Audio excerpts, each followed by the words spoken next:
Okay, we'll go ahead and get started.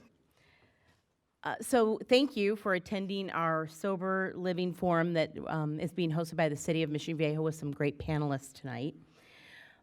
As many of you probably know, I'm the mayor of Mission Viejo, Wendy Bucknam, and we have assembled a panel of representatives from various aspects of government as well as experts and community leaders to provide some education to the community on the public policy, the regulations, litigation, and the things that impact the existence of sober living homes in our communities. Before we get started, just a few things I wanted to let you know. There is a fire that is happening in Laguna Niguel. Senator Pat Bates has a home in Laguna Niguel, as does Assemblywoman Lori Davies. So we've had an adjustment that's had to be made tonight, considering that emergency happening, and we have some excellent folks that are very well versed in this here, and I just wanted to make you aware of that. It's not that they don't think it's important, we have an unusual situation happening. So a few ground rules. Through our city notices of this forum, we did ask the public to provide questions ahead of time by email or phone so that we could really prepare some relevant and timely info for the public that addresses your topics of interest. And hopefully when you arrived at check-in, you received a slip of paper so that you could go ahead and submit some questions, and we'll try to get to as many questions as we can and cover as many topics as we can. This is being recorded tonight, so for folks that cannot be here, this will be broadcast and available as well down the road. We do ask that you be respectful of the panel during the program. Any disruption will result in, certainly a warning, but if it persists, because this is a town hall, I will ask you to leave. I'm assuming that's not why anybody's here. Again, you will have an opportunity to watch the recorded version as well that will be posted later. We want this to be productive for everyone that's here, for all of our residents, and all of our concerned citizens. So our objective is to update the public and offer a call to action for those that are looking to help their communities and neighborhoods deal with this issue. You will hear from our city attorney on the current status of how our community development department regulates the existence of sober living homes under existing law. Additionally, we'll have a guest presentation from the founder of Advocates for Responsible Treatment, Lori Gerard. Lori is a respected community leader across the nation on the issue of sober living homes, and will offer a general 101 from her perspective on the evolution of public policy. We'll then hear from our esteemed panelists, including the amazing Rhonda Reardon from Senator Patricia Bates' office, who is a former mayor of the city, knows a lot about our issues, couldn't be a better person here if we couldn't have the senator. We'll also hear from Mission Viejo City Attorney Bill Curley, Captain Gwyn Bong of our Mission Viejo Police Chief, transitioning, but here he is. He promised he'd be at this, and here he is. And then, of course, we'll have Lori Gerard. Am I saying your name correctly, Lori? Thank you.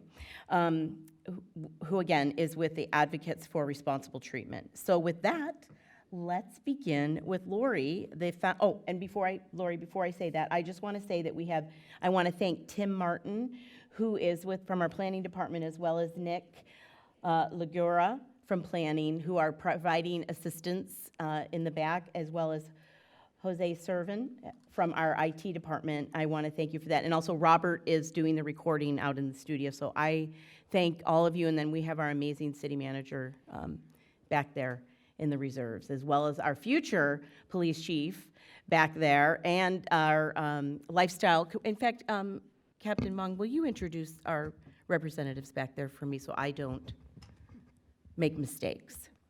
Yes, so the two in the audience in the green uniform. First is Cassie Green. She's our quality of life deputy in Mission Viejo. So her full-time position is assigned to help you and your neighbors have a great quality of life.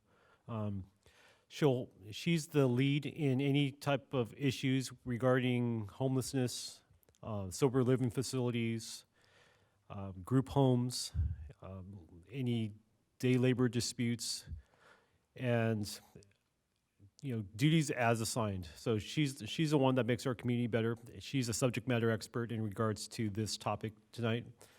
And sitting next to her is Captain Chris McDonald, who's going to be in my seat on May 20th. So he's here. He knows a lot with his history with the department, and he's here to support and answer any questions that you may have as well. Thank you. I appreciate those additional introductions. So we have a good support team here. So with that, Lori, go ahead and take it away and kick us off. Oh, let me help you. Thank you. Sorry. Do that. I can push that button too. Thank you, Jose. Could I have my first slide? So, as they've said, my name is Lori Durand. I have just 6 to 7 years ago, I was pretty much sitting in your place. I live in San Juan Capistrano, where we still have approximately 15 licensed detoxes and 15 commercial treatment centers in a city of 35,000 people. At the time, on the exit street to my house, there were 2 unlicensed houses, and one regularly had emergency vehicles attending it. We had people running away from that house screaming. And then a detox moved in on 8 doors down from me. Neighbors in San Juan Capistrano united to understand this issue and to work on it. And I have to say that it's a very complex issue, which is why I'm here to help. I'm really here to help explain partly who to complain to and about what you want to complain, because if you end up sending your complaints to the wrong place, you will become very frustrated because of the complexity of the issue. There are certain places that will accept certain kinds of complaints and others that will not, and you may feel ignored, and we'd like you not to feel that way. In other words, we're here to help you not make mistakes that we would have made early in our process of trying to advocate for our neighborhoods. Wait, and you'll see my the website, responsibletreatment.org, and my email address is info@responsibletreatment.org, and I have every belief that the city will answer all of your questions, within a certain amount of time, but if you feel any question is unanswered, you are more than welcome to write to me, and we likely will have an answer. All right, Jose, next slide. Oh, also, this is a caveat. We have a real attorney on the dais here. I am not an attorney. I am just somebody who has read the laws and the cases that are involved in this, so I am not an attorney. Okay, next slide. So first thing we want to think about when we think about sober living houses is that we already have addicts, recovering addicts, and the chronically mentally ill in our neighborhoods. They are your neighbors, they are the children of your neighbors, they're the parents of your neighbors. They are already in our neighborhoods. And that's an important thing to keep in mind because it helps us stay focused on the actual issue. Jose, next slide. So California law says, and most municipalities have adopted a basic rule that says that 6 adults can live together like a family in a house. So that's up to 6 adults without something called a conditional use permit. And if you have more than 6 adults, it's sort of, the interpretation of the law is that it's more like a boarding house if it's got that many adults living in it. And so that's what allows many adults to live this way if they want to, but we don't see it very often, is the truth of the matter. So this would be 6 tenants, and 6 recovering addicts can choose to rent or live together, and 6 adults who just eschew drugs, possibly for religious reasons, can live together and rent, and 6 adults with chronic mental illness who just want to support each other can rent and live in our neighborhoods, and this is just basic law. Okay, Jose, next slide.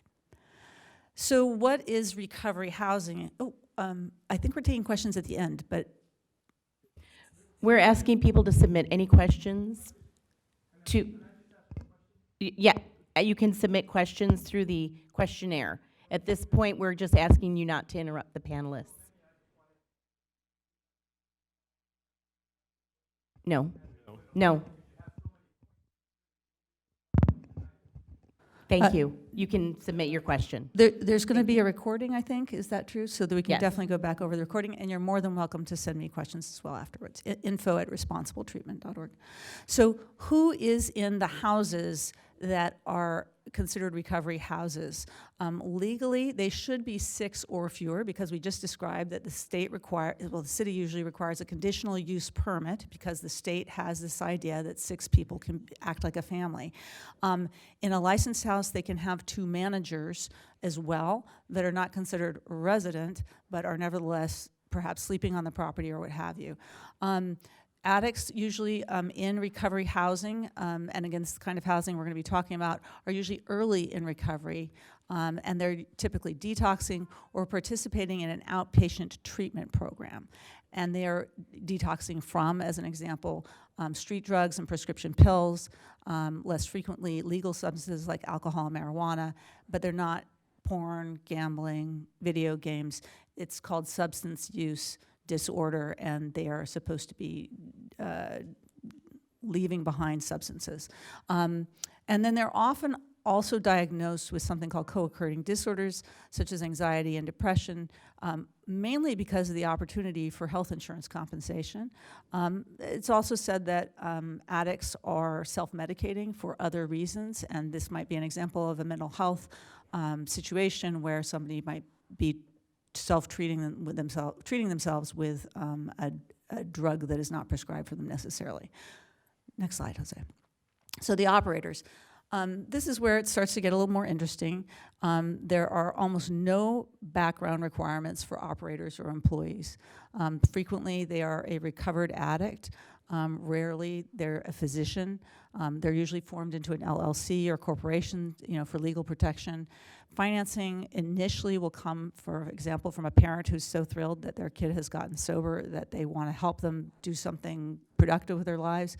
And more recently, we've seen private equity groups get involved in basically proliferating houses. Frequently, they are simultaneously invested in a commercial treatment center, and by that I mean a place that might be called Be Well in a strip mall somewhere in your city or in another city. And so what's happening is the houses are typically satellites to those treatment centers that are what is known as certified by the state. And in certifying them, the state really just makes sure they kind of have a plan for what they're doing, and it constitutes what the state considers a legitimate plan. And then almost all of the houses are actually engaged in playing fast and loose with healthcare billing. They engage in excessive urine testing, phony diagnoses, and many are engaged in patient brokering. Jose, next slide. So the issues, since we have addicts and the chronically mentally ill and recovered addicts living in our neighborhoods, the issue is really, should businesses have the right to operate short-term rentals, providing treatment, running concierge services that the rest of us do not, because the businesses claim they serve the disabled, and the businesses are therefore entitled to an accommodation to do whatever they want. And then the second question, which is really an important one when we look at the whole picture, is should the clinical treatment of addicts and those suffering from chronic mental illness, which is a business, take place in residential neighborhoods? And there is a question about why the state doesn't address this problem directly, although I'd say most of the answer is that they're just distracted with lots of other things. Also, you should know that 36% of the houses that are licensed by the state for 6 and under are in Orange County. 36% are all in one county. And that's another reason why the state actually doesn't address it, because it's not a problem that's more widespread across multiple counties. Jose, next slide. So, and this is really the heart of a lot of the problem with addressing this problem. Are opioid addicts in particular, or street drug addicts, considered disabled under the law? And you can see here a recent headline, which is about with the federal judge making a decision to say that you have to actually prove this. You can't just make a blanket statement that everybody is disabled. And if you think about it, I think about this as, if you choose to drive fast on the freeway and you make a poor decision, you don't get to claim that you made a poor decision and you're entitled to an accommodation for your poor decision. There are many aspects of having an addiction that do not necessarily entitle you to an exemption, and in particular, obviously at some point an opioid addict is engaged in what is considered criminal behavior. So that's one of the reasons why they're not considered disabled under the law. And you can see here, I've made this sort of spectrum, but there's this idea that if you're really addicted, you're not entitled to accommodations because you're not considered disabled. But the better you get, the more you're considered protected from discrimination. And as an example, if you were an addict, you're not allowed to operate heavy machinery, and anybody can fire you from particular jobs, obviously, but for the most part, they can fire you from a job if it's interfering with your work. But if you've gone to recovery, if you were an addict and everybody knew it, and then you went into recovery, your job would be somewhat protected because they would say you had been sober a certain period of time and you had engaged in the proper behaviors and you were no longer considered an addict. So there's this period of time that's very squishy. Next slide, Jose. So you can see from the slide that one of our challenges in working on this issue is there are a whole lot of people, and they are people who haven't looked at the law, not even as much as I have, and definitely not as much as attorneys have, who like to go around saying addicts are disabled. And they like to use this as an excuse for why their business is entitled to do whatever it wants or have accommodations. And so you'll see a whole list of organizations there that express, that are in fact engaged in this kind of spread of this misinformation, and it's kind of a myth because you've seen the federal judge has actually ruled against this idea. A person might be disabled and an addict, but just because they're an addict doesn't make them disabled. Next slide. Oh dear, my colors didn't come out very well on this. So an interesting fact about the people occupying the houses that are in our neighborhoods is that they're rarely local, and many are from out of the state, and they can be from the penal system because really no one is checking them or precluding them from being in the penal system.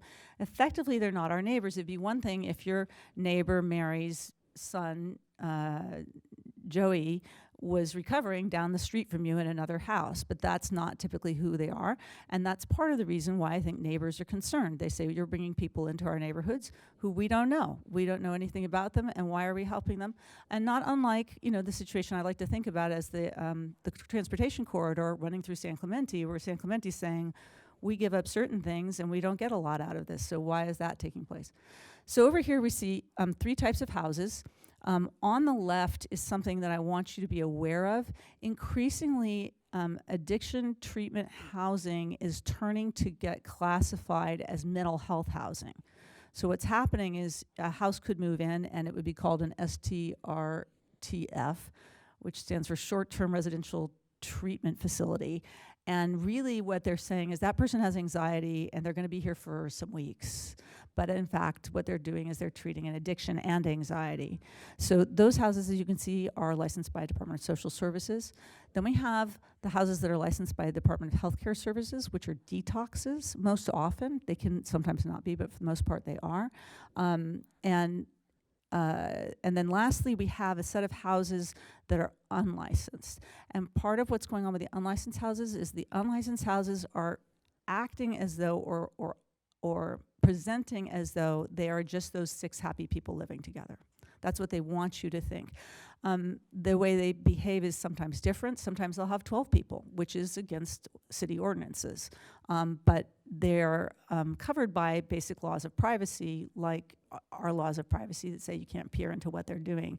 And that's one of the reasons why you might see a house like that is comparatively quiet on the street. You may not know entirely what's going on, but you see a van coming and going. They're partly being quiet, usually because they're trying to subvert ordinances. What's really important is this oval. The state says these are not businesses for purposes of zoning. And that is like a Harry Potter magic cloak. And basically what that says is cities and individuals may not treat these houses like businesses for any of the purposes that they've been licensed. Now, if they set up a Ferris wheel in their front yard and start charging for it, nobody's allowed to do that. You can go after them. But the reality is if you don't see, if you don't, you can only treat them the way you would treat your neighbors. If your neighbors are bad neighbors and you can call the city, then that's what you can do. The city can, can go in there and treat them like they've been bad neighbors, but only for however they're behaving that everybody else is supposed to be adhering to the same, for which everybody else is supposed to be adhering to the same standards. This difference between the detox and the unlicensed recovery residents is going to come up again in a couple slides. I'm going to try and keep it fast. Jose, one more slide.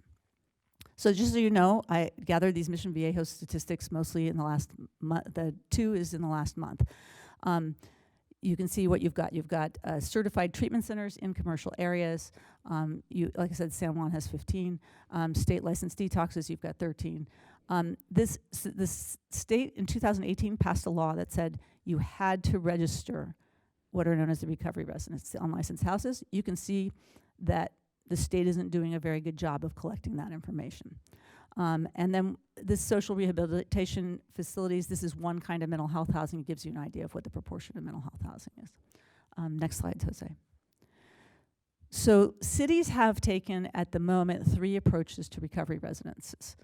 The first is to restrict short-term living in residential neighborhoods. That's to sort of preclude Airbnbs and anybody else trying to provide housing that's less than 30 days. The state has increasingly tried to remove those restrictions, and it likely that type of restriction isn't going to hold for much longer. There's a city that has sued unlicensed houses, and my interpretation, this is entirely my interpretation, is they get into depositions, and then the licensed house has to answer a set of questions that prove that the licensed house is actually operating in a way that it should be required to get a license, and then they make them get a license or they have to shut down. And then the last thing is something called what we'll call here Costa Mesa ordinances. Jose, next slide. So Costa Mesa adopted a set of ordinances. Again, these all addressed only the unlicensed recovery residences. And these are pretty much the law in Arizona. The state of Arizona has taken this as a law, not just for the unlicensed, but also for the licensed. So this is basically all the houses in Arizona have to adhere to these kind of ordinances. They've been adopted, as you can see, by certain cities. The state in the last 6 months started leaning on certain cities, and it went after Encinitas in particular. And Encinitas just folded and decided it wasn't going to pursue its the same regulations that everybody else has been pursuing. Costa Mesa has gone on, as you can see, it had quite a lot of success in the courts. It's just kind of escalating. I think what you want to know about the Costa Mesa ordinances is they're very pro recovering addict, because there's a lot of information about protecting the recovering addict. They also require, for example, separation between such houses so that they can't all be located on the same cul-de-sac or on the same street. They require that they not be just thrown out on the street, that they be given plane tickets to go home. So that's the type of thing that benefits both the city and recovering addicts, and is obviously and blatantly not discriminatory, but we've got the same law. Basically, Costa Mesa has been sued by more than 5 sober living entities for these rules, and they have virtually all the same lawyer. So it's kind of like they're all trying the same thing. Jose, next. So here's an example. There are a couple reasons that feed into the explosive growth. The first is Mental Health Parity Act increased the benefits for addiction treatment and for mental health services, healthcare. The Affordable Care Act put people between the ages of 18 and 26 on their parents' insurance, regardless of whether they were working or in college. And so those people are now entitled to healthcare services that they were not previously entitled to. But you can see there are a whole lot of reasons why the Department of both social services and healthcare services is just not really engaged with what we as citizens care about. Not at all. And importantly, when this model was originally developed, it was supposed to be developed commensurate with local need, with the idea that we'd have treatment for our addicts and our recovering addicts. And that's not what's happening. Next slide. And so there are no state bills or laws that have addressed zoning, and I think that's really important because, again, that invisibility cloak and the fact that there is no interest by the state in what happens in the neighborhood is what drives a lot of the issues for us as neighbors. There's this definition in CREEP, so one of the things I didn't say is all of this housing is supposed to be non-medical care. And you think about that's kind of what's going on with senior care and care for the cognitively impaired that might live in our neighborhoods. They're not supposed to be receiving treatment. They're supposed to be receiving care, help with bathing, help with eating, and those sorts of things.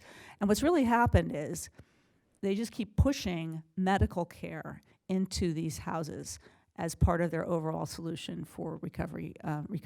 And then fundamentally, it's a big business. And so really what we need is for this model to move out of residential neighborhoods into commercial districts, which is where it should have been all along. And that's, I think, the last slide, Jose? Thank you. Yes. Oh, a little bit more? Well, I won't say anything else. This is just an example of what the state has done. The state has, in not addressing zoning. Yeah. Okay, thank you. Appreciate that. Okay, next on the panel, thank you very much, Lori, for your information. We have our city attorney who is going to address kind of what our community development department can do, is doing, so that you understand what the city's doing or is capable of doing. Maybe that's a better way to say it. It's all good. Thank you, Mayor, council members, and folks in attendance. I want to start with making it very clear.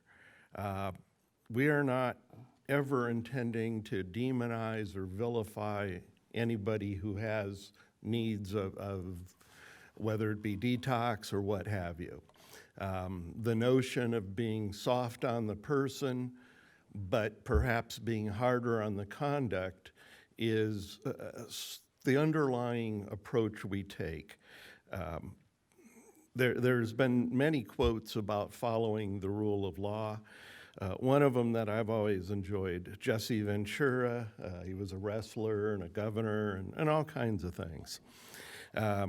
You have to accept the rule of law even when it's inconvenient if you're going to be a country that abides by the rule of law. And that's a double-edged sword for a city. We have to protect the quality of life of the neighborhoods.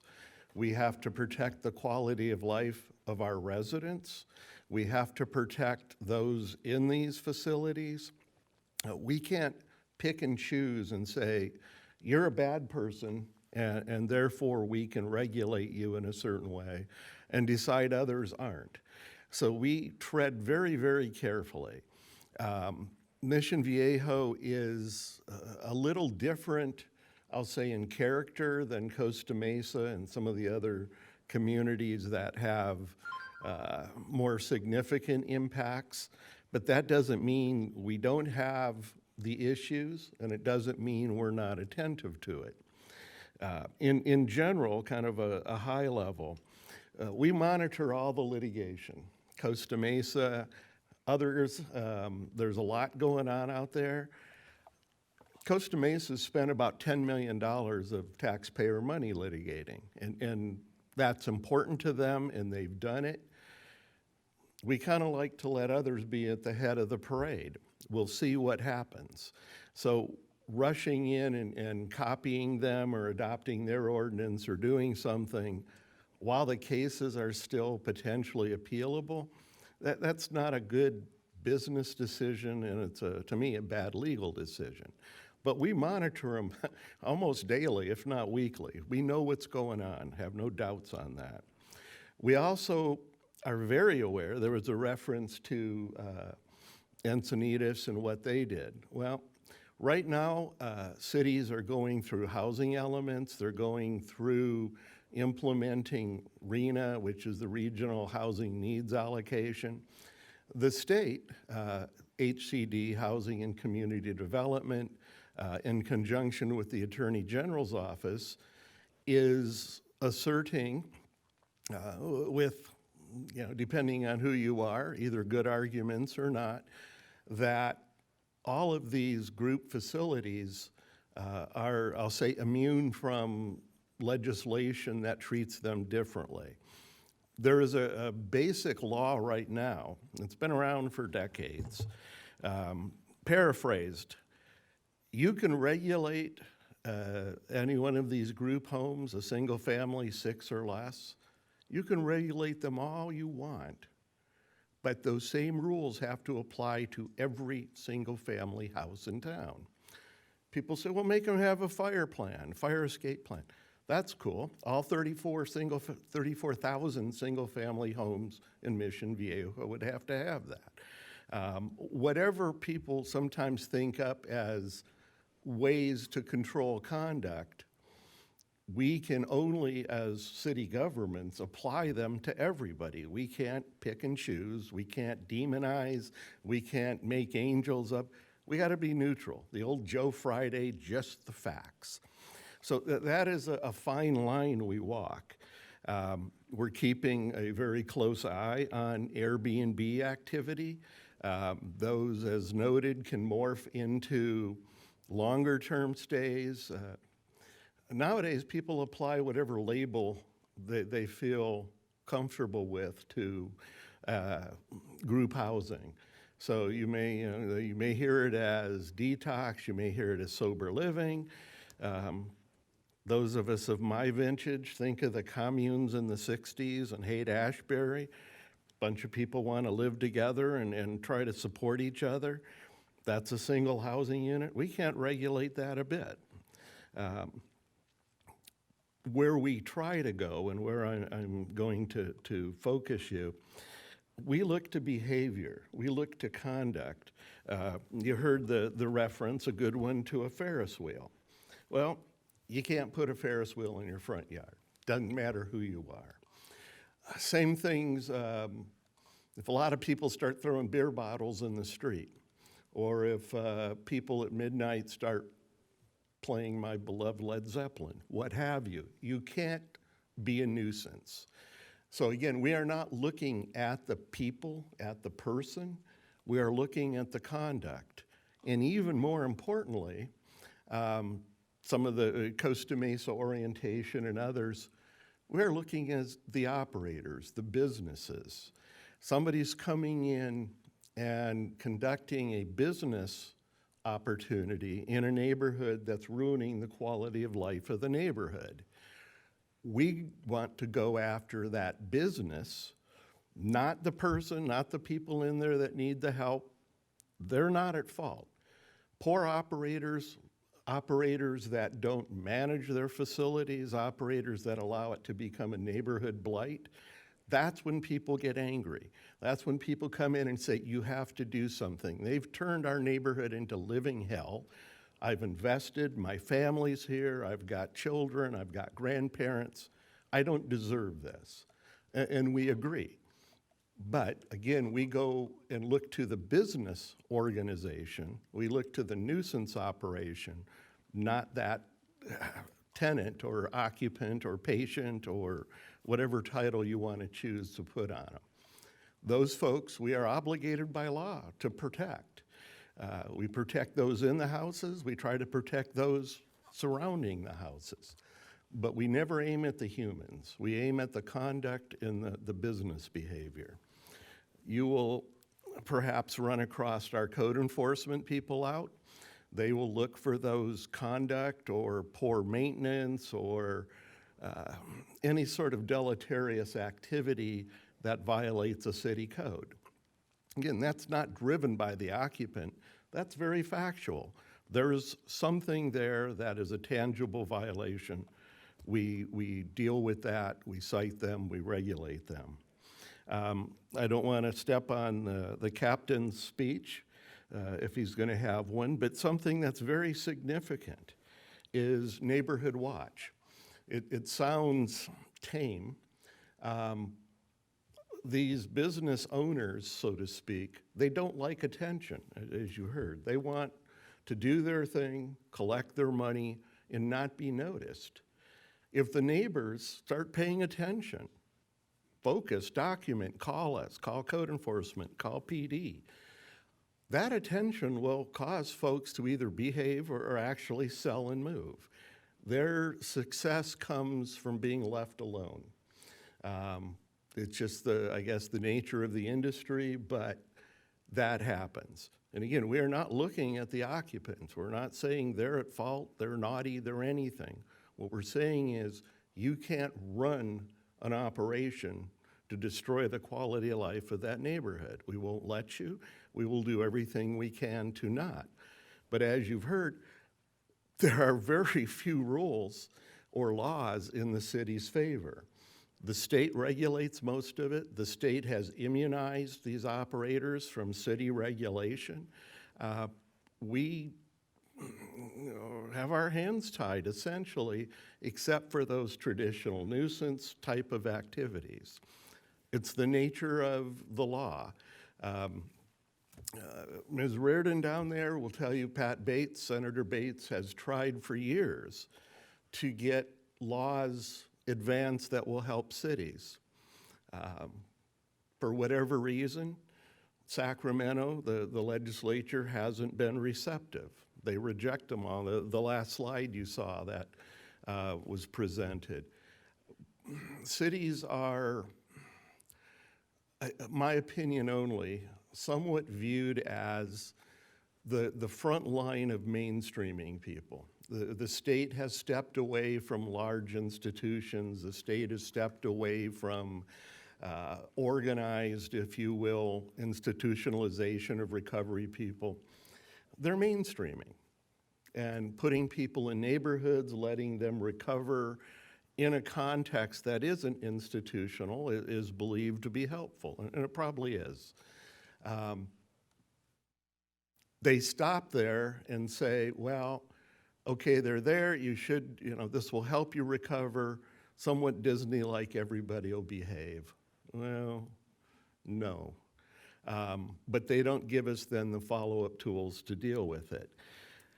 So we work hard to look for the bad conduct.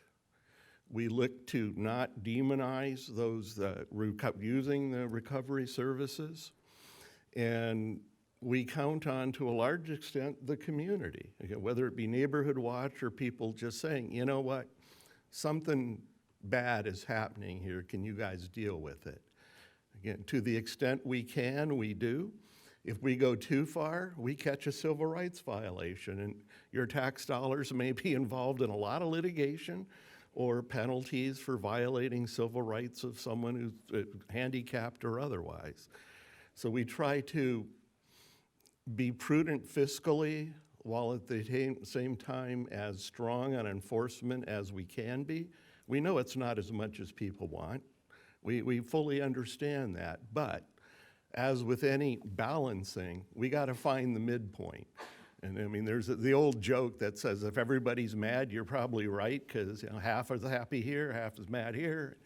So we don't try to upset anybody. We try to keep quality of life safe, but we are constrained, and we hope the community understands. We can't just sweep in and make them go away or shut them down or do it. No, we can't.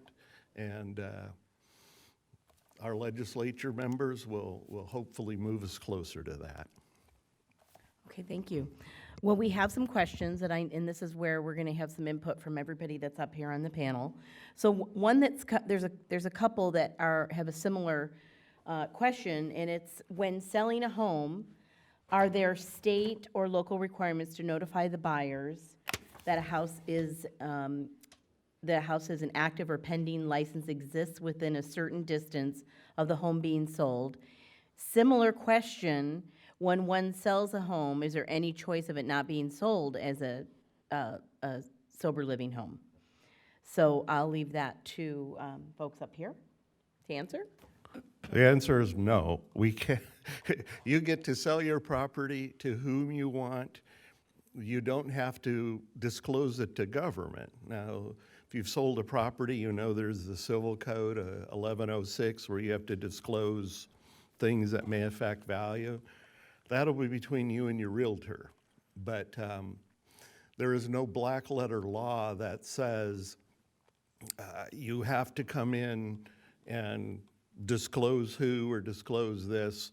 It's private property rights. You can still sell to whom you want for any proper purpose. A couple other sides that the real estate agency associations have discouraged real estate agents from disclosing anything because they believe they could themselves skate out into discriminatory ice. And you can actually tie up your property. You can add to your deed that you never want it used for, not, it might be group home or something to that effect. So you can attempt to do that by adding to your deed. So that might be something you might do, as an example. In general, the actual recovery residences sell for above market value, so they actually appear to increase the property values in your neighborhood because they can come in with an all-cash offer and make it really quick. So there isn't, well, we would all agree that it's a rental in the neighborhood at a minimum, and that would seem to drag it down, and they aren't as invested in the property. The fact that they buy above market value creates an opportunity not to say that you've had a loss of value in your properties. May I say something? This is exactly a really good example of where neighborhood watch programs work. So I happen to know, because I take the calls when any of you call in, usually you get me or Candace, and I take most of the calls that have to do with sober living and all of that. So we have encouraged a couple realtors to, when they've said, well, we don't have to, and you go, well, you don't have to, but you know what? There's a neighborhood watch in your neighborhood, and they can go and talk to you as a realtor, and they can tell you some things, and you probably should listen to them because they can affect your business. Now, I might be a little bit more liberal in my interpretation of this when I'm on the phone and I'm talking to them, and I can tell them what a realtor has been told before. But the interesting thing is, if you do create a neighborhood watch, and Wendy, I know, and Trish Kelly, your former mayor, everybody has actually said this, and I would recommend it strongly. In, I believe it was San Juan, the neighborhood watch people got together. There was a house that was being redone, and they found out that the owner, who had lived there for a long time but was now turning it into a sober living home, they found out what he was doing. They got together, they basically nicely confronted him, not, they had known him for a long time, and they told him, if you turn this into a sober living home, we are not going to be happy, because we know that we have no control over the management who manage the people. So we will report you to the city of San Juan Capistrano for all the renovations that you're doing that you haven't gotten permits for. So there are ways that you can affect change in a good way in your neighborhood. You are not powerless. I'll leave it at that. Good answer. So for those of you in the audience that would like to start a Neighborhood Watch program or learn more about Neighborhood Watch, you can contact our office directly at 949-470-8433, or you can send us an email at crimeprevention@cityofmissionviejo.org. Our crime prevention specialist will be happy to host the first meeting to get it up and running, and we can share with you some crime prevention tips and proactive activities that you and your neighbors can do to get to know each other. And a lot of times when it comes to these type of facilities, it's all about communication and awareness. So once again, that number is 949-470-8433, and the email address is crimeprevention@cityofmissionviejo.org.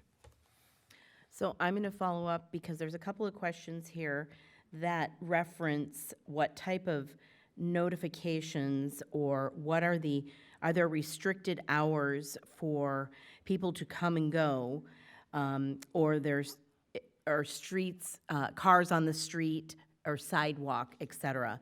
What type of existing ordinances do we have related to that type of thing that residents could be, as a neighborhood watch, or even residents could address some of these things?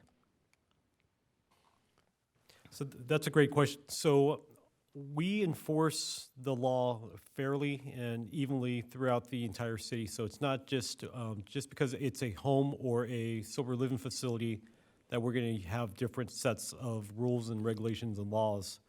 In regards to these type of homes, sometimes what we see is there's going to be someone that's going to make a lot of noise, whether they're suffering from withdrawals and now they're running out into the neighborhood and yelling, screaming, possibly jumping on other neighbors' cars. There are laws on the books that we can enforce. And when we go to these type of calls, it's a balance. You know, we balance, is this a criminal act or is this someone going through a mental health crisis? And what we try to do is we try to apply the law in the best way possible for that person and in addition for the neighborhood, because we don't want the neighborhood quality of life to be diminished.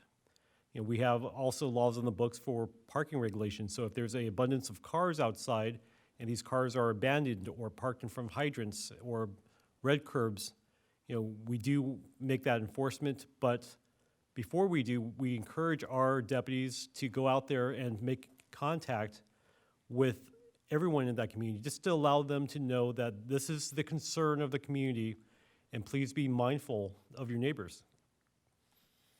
Thank you. And what is the, how late in the evening or morning can people make noise in and around their property that might be disturbing to their neighbors? So technically, there is no time frame on that, but as a peace officer, our peace cannot be disturbed. So we would have to have another person, a neighbor, be willing to say that my peace has been disturbed and I want to file a grievance or a complaint against this house or this neighbor, and we would take the appropriate action. Thank you. Well, and just to add to that, the referencing back to we have to treat all units, all single-family unit that are not business, that are 6 or under equally.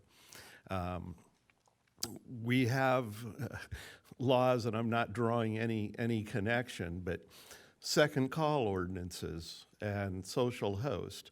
Around graduation time, there's a whole lot of high schoolers out just having a little bit of relief from graduation. The parties, you've probably all either been to them or been in them or heard of them. That behavior we address, and you can translate in a similar basis over to if somebody in a recovery home, a sober living home, acts up. So we are always, I try to emphasize, we measure and enforce conduct, not the person. So if everybody's behaving, we do nothing. We applaud them. That's great. If they do mischievous conduct, as noted, we have the basic nuisance, disturbance of the peace tools. Sometimes we find that the adjacent property owners don't want to be the one to file the complaint.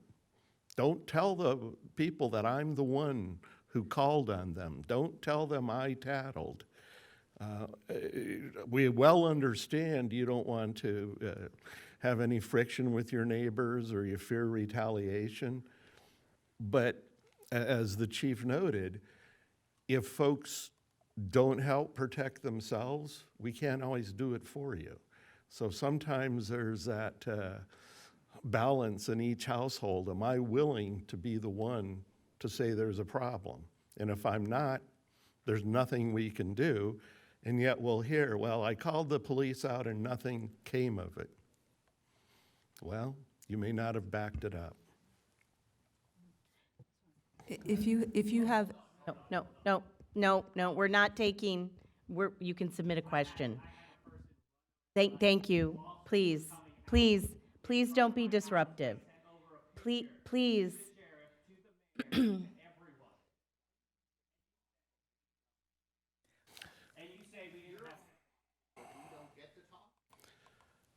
Well, this is not I'm taking questions, right? right here.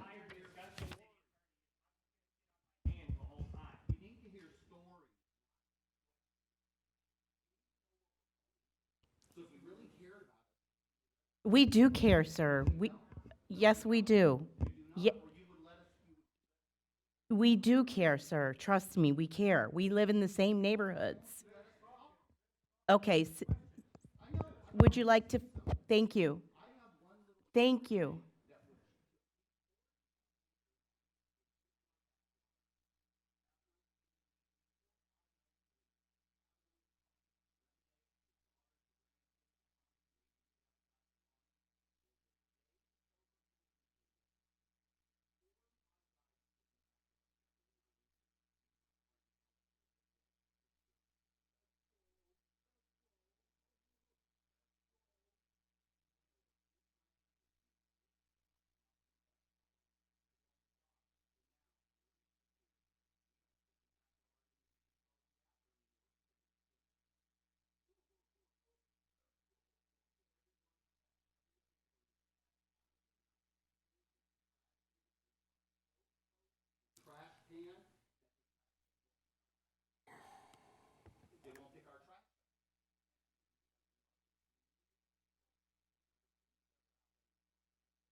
Okay.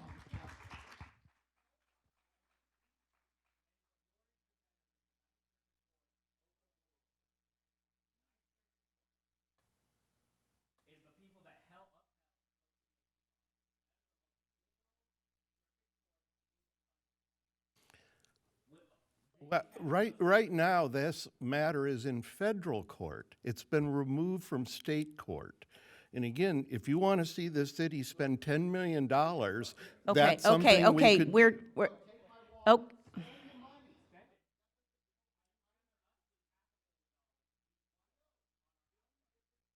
Okay, we need to, could we want to try to provide resources, and we want to provide an opportunity for you to get engaged so we can make a difference. We're getting there.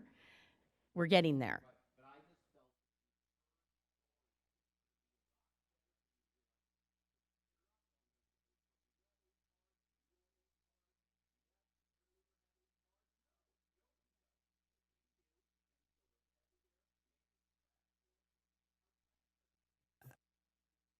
I want to be clear that. Okay, okay, I just want to please. be clear that you have someone here who has had a detox in our neighborhood. We had a person come to the next door neighbor's house and bash the front window in. So we do know, this person knows what you're talking about. I think your experience is is wonderful to hear. Not wonderful, it's a horrible experience, but it is great to hear your experiences. I'm not sure a large crowd, you know, and I mean this sincerely as somebody who's been in your place, that a large crowd of people all telling their stories at the same time is necessarily the best way to get those stories out. But I think you're absolutely right. Your story should be told, and there may be a better place to do it. Okay. We're not, the town hall isn't over yet. Thank you. Thank you. So again, I'm Deputy Green. I'm the quality of life deputy in the city. You guys can take my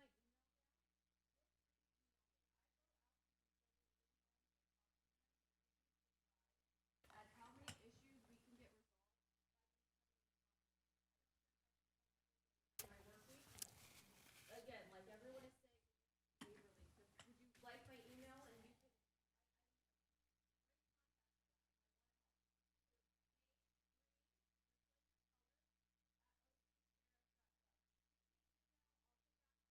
and I'll try to see.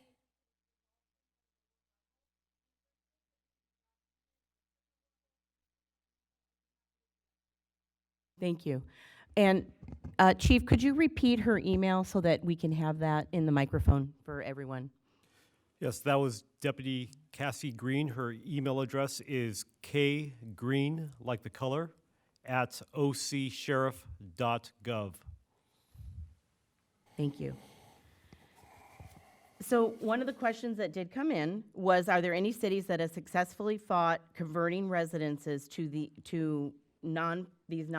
for-profit businesses and possibly reframing that to other cities doing the same thing?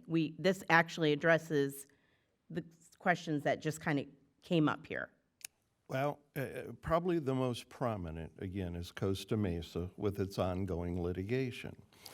Now, what people really need to do is look at their ordinance, because their ordinance, point blank, does not apply to any constitutionally protected group home single-family unit. So a pure sober living unit is not regulated by the Costa Mesa ordinance. Costa Mesa ordinance, there's two components, one for single-family homes, which has a ministerial permit where they have to do certain paperwork and get a license. It is not a CUP. They have to prove up their ownership and their business information. All of that economic kind of contribution.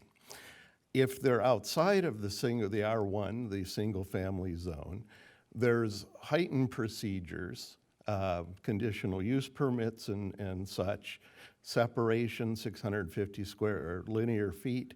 That is what the litigation presently is. The city prevailed on the 19th of April in a federal jury trial against an entity called Ohio House.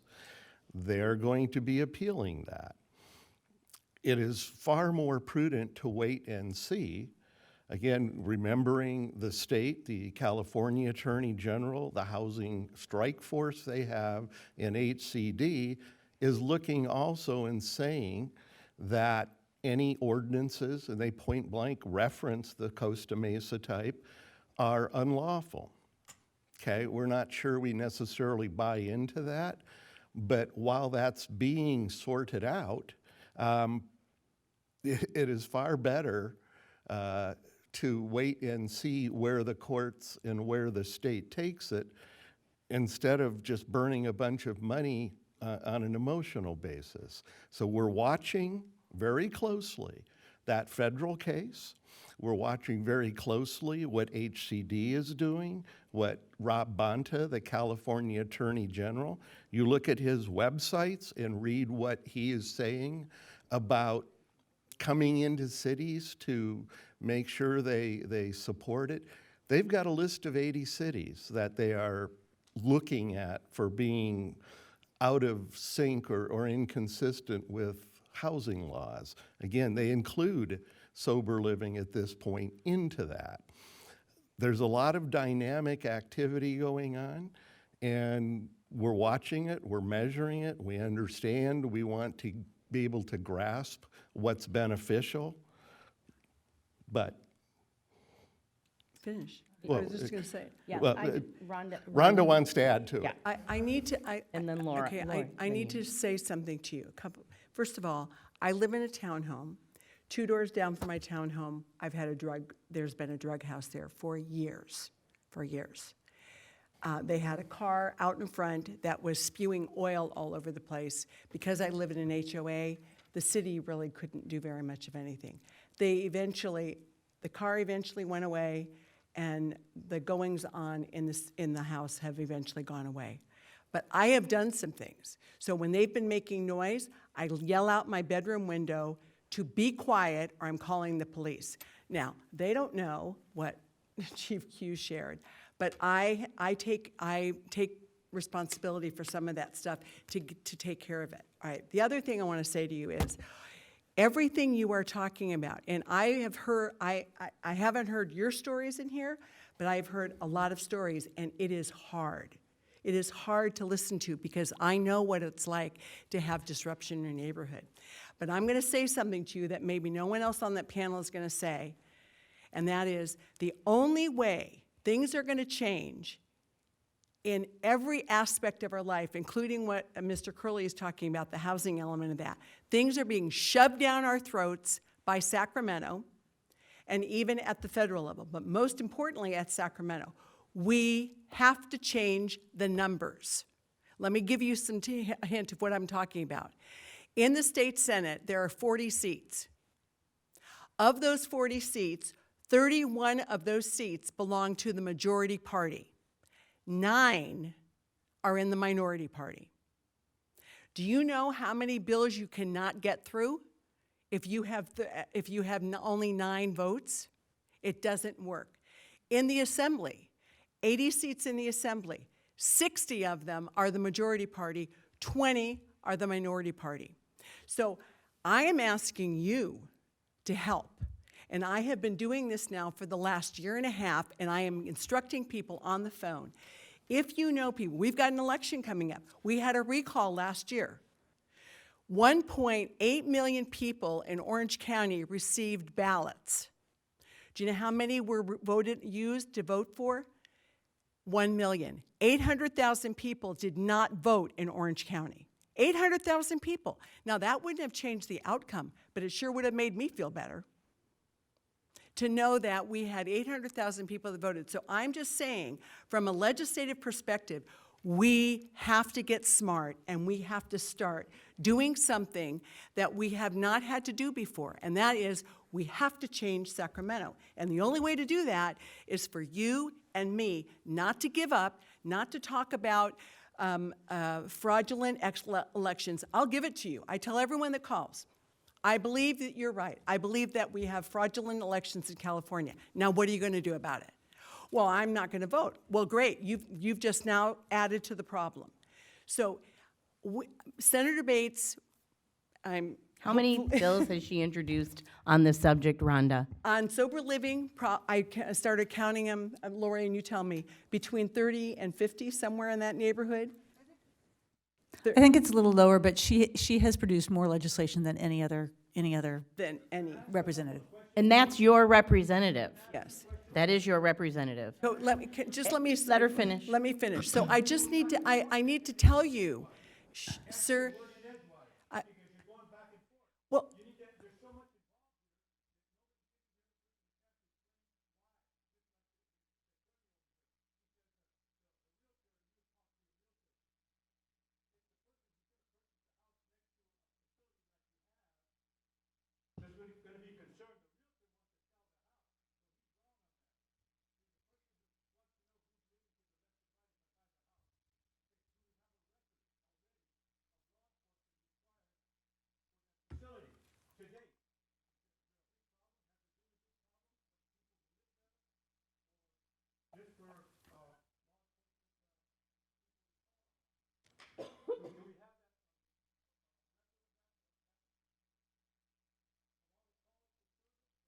He's going to answer you. Yes. So, sir, I feel the passion in this room, and none of us on this panel is discounting anything you're saying. You know, but we do need some decorum in here because we just had 5 people leave because they felt that probably it wasn't being, the time wasn't being used well. And we respect everyone's time. And that's why we have a structure here to allow us to present. And then I will be happy to stay, Captain McDonald will be happy to stay until midnight to answer any personal questions. But for the majority of the people here, you know, we're trying to give this information out. So in response to your question, sir, yes, the Orange County Sheriff's Department keeps records of every call for service. And just to give the city an example, we have between 30,000 and 36,000 calls for service every year. And we keep record of all of them. Thank you. May I just add one more Yes. thing? I do think something Rhonda said is really, obviously Rhonda has important things to say, but I want to say that one thing in particular. When you saw that circle around those 2 types of houses, where I said it was like a Harry Potter's invisibility cloak, that will not change until the state legislature decides that it has to do something about those. My position of these need to move into commercial districts is it's just the issue falls behind climate change. It falls behind every other thing, fires, you name it, that's going on in Sacramento. Only you can raise that visibility. Only you, by talking to your friends in other counties, and also by contacting your state legislature. You don't have to pummel Rhonda in particular, but by contacting your state representatives, Rob Bonta, send him a note, and you are the people that will make a difference with the state. It really has to be you, with the state, not with the city. You know, you've got other things going on with the city, but with the state. Changing those laws around what are licensed houses will only happen when people like you are involved. So who are key legislators that people can reach out to? Because I feel like we need to at least give some level of direction to people because, I mean, it's easy to shoot the messengers, but we're trying to give you some tools. Well, and because we know you've got passion and we can make a difference. Well, and importantly, besides your existing elected representatives, I think everybody in the room knows that there was redistricting, and now there's an election coming. And so it's not just the elected representatives, like Pat Bates, who have produced endless legislation, but it's the candidates. And there are candidates who don't know the issue the way you now know the issue. There are candidates out there who really don't know it, and they don't get it, and they need you to talk to them.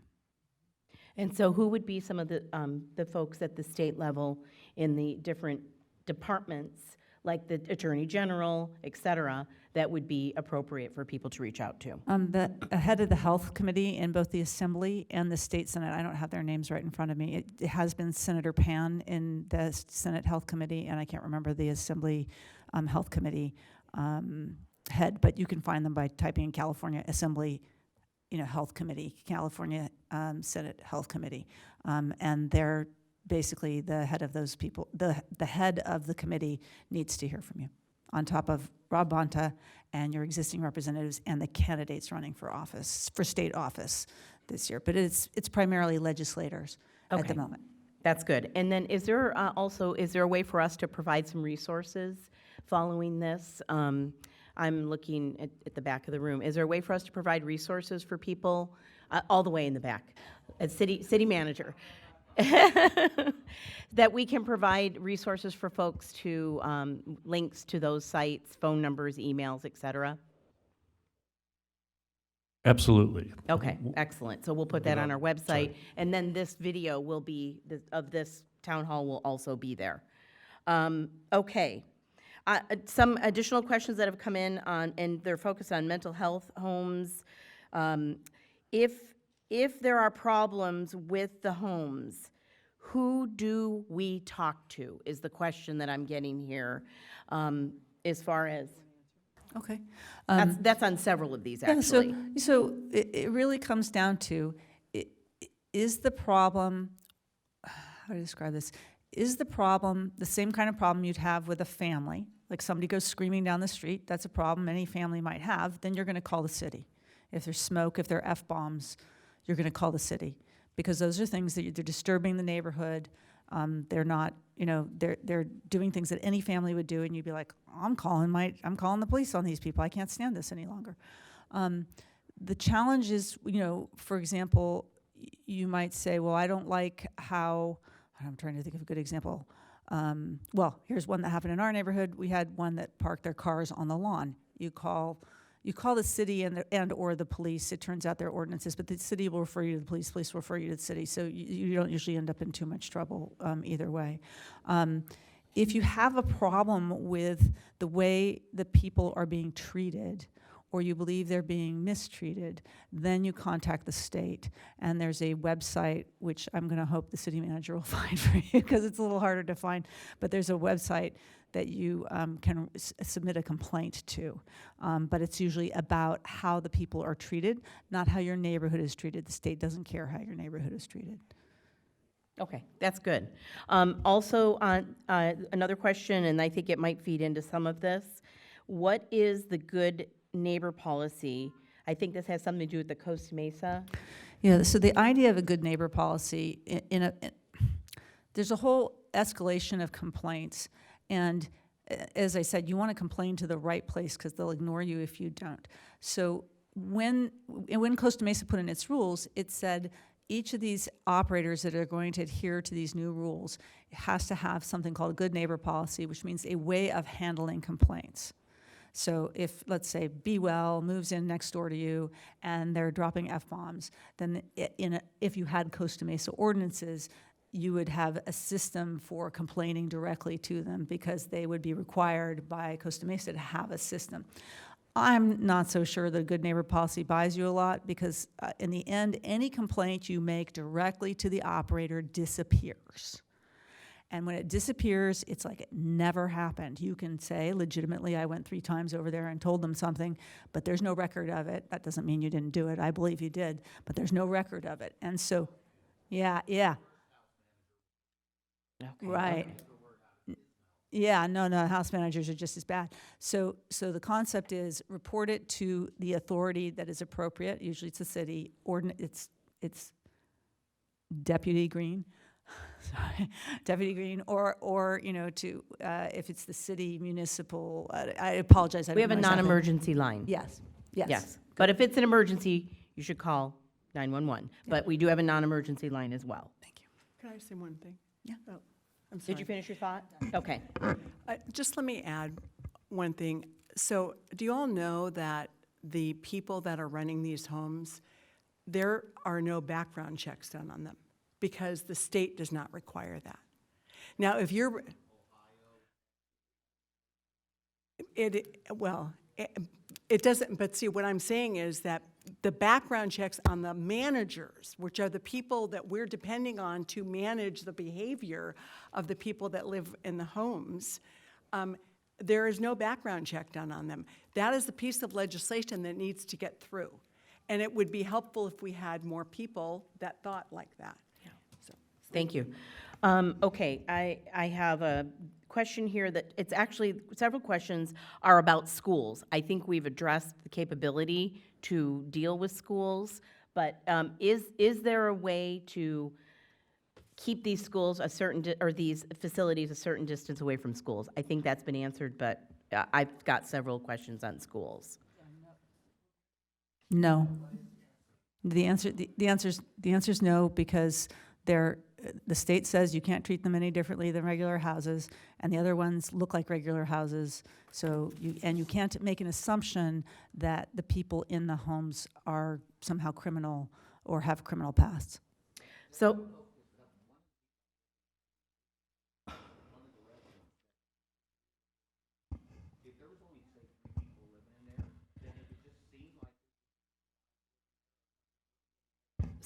there is a question here that asks, how can you how are there regulations regarding how many can live in a house? Yes, 6 up to.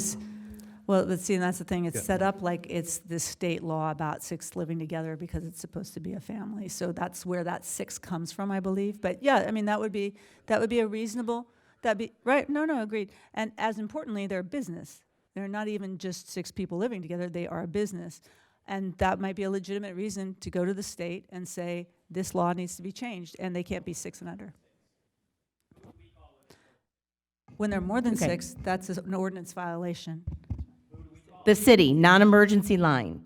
Or you can, or you can also have Bill, correct? Non-emergency or our ordinance Well, compliance. there's a variety. The state. Well, we're trying, sir, to give you a straightforward answer if you'd let us finish. You can call the state who regulates 6 or above, but they'll probably do nothing. You can call the city. We will bring an enforcement action, and it is likely to succeed because the state law is at least clear that 6 or under, we cannot touch. Over, we can if they're not licensed. So you can call the state, you can call the sheriffs, you can call city code enforcement. Any one of them can deal with 6 occupants over 6, so 7, 8, 9, call us. But if they are then licensed by the state, which can license them without any city involvement, then again, you can't touch them. There's 2 layers of regulation. The state controls both. We have 0 control. Part of what we're trying to tell you is we'd like to do perhaps more enforcement than you would, but we cannot. The state has tied our hands.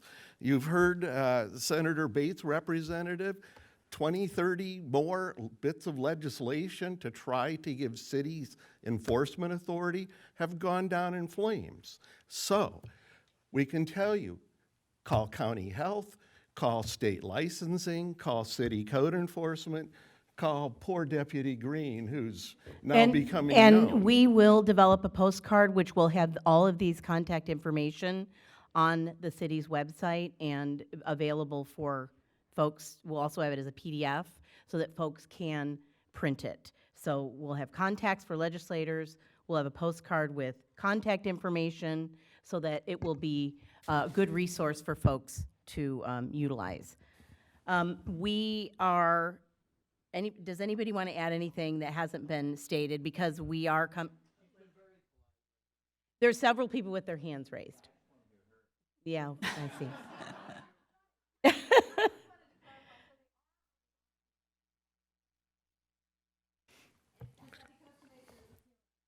Right. But that legal question depends on how it's licensed. If you're just in a sober living, you and 5 friends get together and say, we're going to have each other's back, they are not a protected class in a city context. If you are, you remember the sliding scale that you saw. As you slide over, you enter protected classes. There isn't a black and white line. It's where are you in treatment? Where are you in process? That sliding scale is very ambiguous.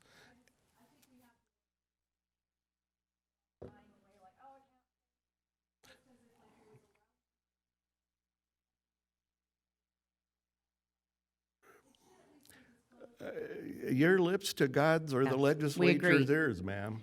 We agree.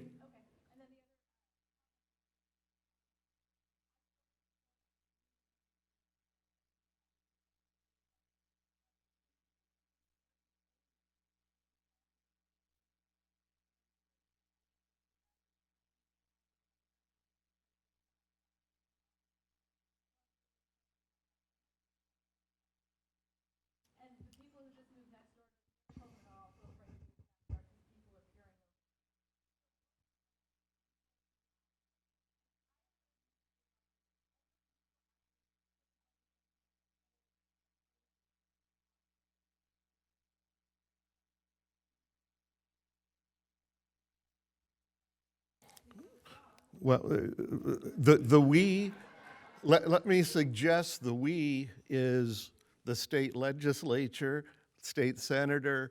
The lady in teal is the we you should direct that to. Her boss, a state senator, is the one that can bring it forward. Hopefully it gets some traction. Historically, it's gotten none. whatever you want to attribute it to, the state's always focused on different issues.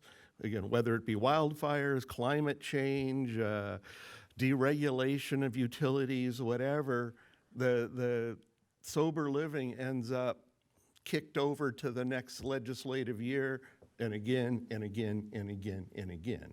I've lost track of how many people are running for Senator Bates' seat. I'm not going to ask Rhonda to tell us, but there are like 5 people at least running for that seat right now, and most of them don't know anything about the issue, and one of them's from Encinitas. So if you can, this is an important issue. They need to hear from you. Yeah. There's, Anyways, just really quick, I'd like our police chief, future What? police chief, to just answer, because she asked a question about drug dealing.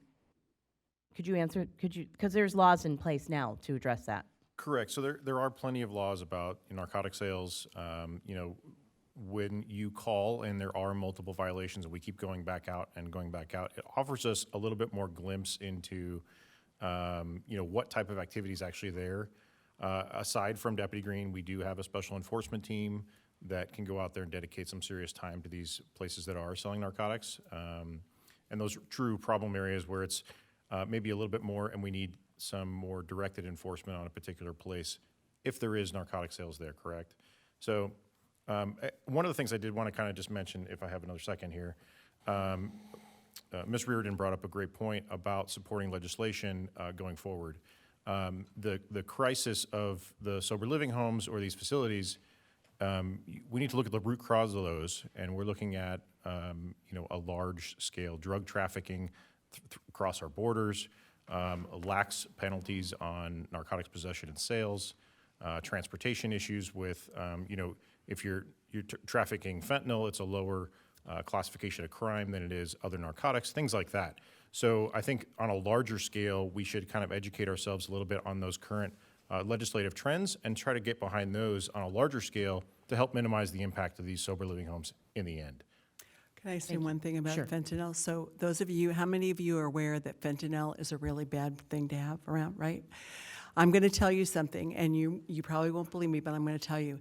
The public, Senator Bates had 3 fentanyl bills this year. Every single session, she introduces a fentanyl bill. 3 fentanyl bills. They all went down to defeat in the Public Safety Committee. You know why? Because the people on that Public Safety Committee think that criminals are the victims. So when I tell you that, I have that from really good authority from somebody who sat in and watched it and listened to what they said. If you think that I'm kidding about changing Sacramento, if you want any of this stuff done that you're talking about, we have to take control. We have to do something, and we have to do it. I'm Thank sorry. you. Well, Okay, a lot of okay. people are, but the problem. No, but I'm so serious because and it's possible. It's possible. I have seen. I know that there are people up in Sacramento. How many of you know about homeschoolers? Homeschoolers got together one time and they flooded the entire Capitol. The committee didn't even bring the legislation forward. They just backed off of it and just let it die. That's the power of of your voices being heard. And like Wendy has said and other people, there's an election. And I will tell you right now, the auntiest person running, her name is Catherine Blakespear, does not understand this at all. Thank you. And we're going to stay late. We're going to answer questions. I want to tell you, this is the beginning this is an issue in our city. This is the first of a series of town halls we're going to have. And so I'd love for you all to stay, ask your questions, and we would appreciate it. So, because I know you all have questions, and we're going to stay for as long as is need be. Mayor, So- I need to leave. I know. So I'm going to leave my cards. Here, give so them you to can me. have Wait, cards. Rhonda, if you could, this poor young lady in the back has been relentless. Yes, I see you. Okay. Can you walk out with me, or do you want to say Okay. something? I'd like to close this town hall really quick, and we can talk to you. So I just want to thank everybody for coming and submitting. We have so many thoughtful questions that were submitted prior and additional questions tonight. And our while our goal was to address many, many questions and topics, if we couldn't get to all of yours, please know that we're just going to keep this dialogue going. It's a complicated issue. It doesn't end here at this dais. It goes further up the chain. And we really hope that this departs some sense of that you're somewhat informed on what the issue is. We know that we're not solving it here tonight, but we're trying to inform you so we can move forward with really some activism from our city. So we have some great leaders representing us that have shown up, and it really does truly matter that your elected representatives that are even outside of this area. That's why we referred you to people that are heads of committees. They do work for your community too, even though they represent others. And I want to encourage you to let them know that and stay engaged in the process, because the state really does shape this policy. And I thank you all for coming. We care about you. That's why we took the time to do this. That's why we took the time to gather all these people. So we're going to stay. We're going to answer anybody that had their hands raised, questions. And thank you for coming. Can I just say one thing? Okay. Thank you so much. Thank you. Let me just say one thing. Senator Bates wanted me to make sure that I told you that in June, as a result of whatever happens tonight, she is going to have a round table and follow up on this kind of stuff. And she's also going to have a representative from the federal government there. Good. So, Good. Let's have it here. yes. Okay. Thank you. Thank you. You made it. That's right. So Let's have it we here. really do care. Yes. Thank you. We're gonna talk. Yes, we're gonna ask. Come down.